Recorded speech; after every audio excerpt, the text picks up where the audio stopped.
आसुची आउ एक लघुचाप तेबे नवेम्बर 29 रे लघुचाप घनीभूत होई अवपात रूप नहीं पारे आउ 3 तारिख अर्थात डिसेम्बर 3 तारिख बड़ वर्षा संभावना।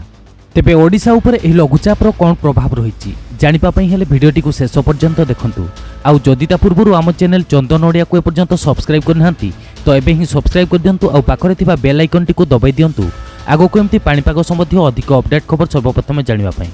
तेबे भारतीय पाणीपाग विभागर आकलन अनुसार दक्षिण अंडमान सागर आसंता 29 तारिख बेलू एक लघुचाप क्षेत्र सृष्टि होबार संभावना रही आउ एहा घनीभूत होई परवर्ती 48 घंटा जाए पश्चिम उत्तर पश्चिम दिगरे मुहाइब।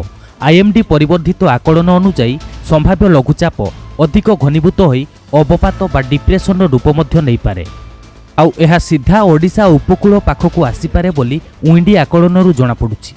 तेबे एही लघुचापटी पश्चिम केन्द्रीय बंगोपसागर मुहां होई डिसेम्बर 3 तारिख सुधा दक्षिण ओडिशा उपकूल छुईबा संभावना अछि।